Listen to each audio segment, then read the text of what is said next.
राधे राधे दोस्तों, मुझे आशा है कि आप सभी लोग स्वस्थ और मस्त होंगे। आज हम बात करेंगे कॉमन कोल्ड के बारे में।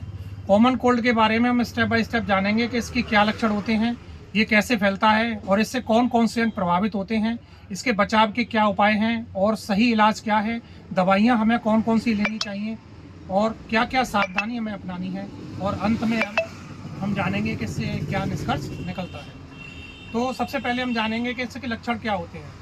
जैसे अगर किसी को नाक बह रही है, छींक आ रही हैं, या गले में खराश है, या हल्का फुल्का बुखार है, तो ये इसके सिम्टम्स या लक्षण हो सकते हैं। ये कैसे फैलता है?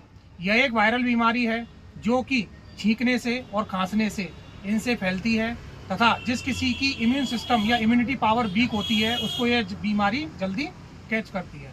तो और इससे कौन कौन से अंग प्रभावित होते हैं? तो इससे हमें गला और नाक, ये दो अंग जो हैं वो प्रभावित होते हैं कॉमन कोल्ड नामक बीमारी से। इसके बचाव के कौन कौन से उपाय हैं, प्रिकॉशंस क्या हैं? शरीर को अपने को साफ रखें, कंटामिनेशन या स्पॉलेज फूड को ज़्यादातर हम अवॉइड करें, उनका हम उपयोग ना करें।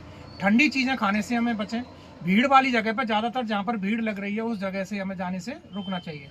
इलाज ट्रीटमेंट क्या करनी चाहिए हमें इसमें कि गर्म पानी पीना चाहिए, स्टीम लेनी चाहिए, भाप, और आयुर्वेदिक जो काढ़े आते हैं रेडीमिक्स, वो हमें लेने चाहिए और आराम करना चाहिए। दवाइयाँ हमें कौन कौन सी लेनी चाहिए? बिना डॉक्टर के प्रेस्क्रिप्शन के कोई भी दवा हमें नहीं लेनी चाहिए, लेकिन फिर भी अगर जैसे नाक बंद है तो ओट्रिबिन या विक्स इनहेलर जो है वो ले सकते हैं।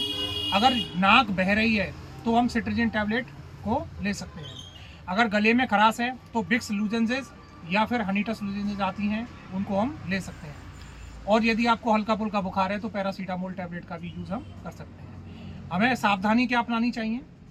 कि सावधानी हमें केवल यही अपनानी चाहिए कि बिना डॉक्टर के प्रेस्क्रिप्शन के कोई भी दवा हम ना लें, क्योंकि डॉक्टर ही एक ऐसा वो है जो कि हमें अच्छे तरीके से उम्र के हिसाब से और डोज के हिसाब से दवाइयों के प्रेस्क्रिप्शंस कर सकते हैं। और निष्कर्ष, अंत में केवल यही निष्कर्ष निकलता है कि हमें यह सावधानी अपनानी चाहिए, और सावधानी अपनाने से ही हम इन बीमारियों से बच सकते हैं। और राधे राधे दोस्तों, बस मुझे आशा है कि आप सभी लोग मेरे इस चैनल को लाइक, सब्सक्राइब और फॉलो करेंगे, और अंत में मेरे इस वीडियो में कमेंट भी करना। राधे राधे।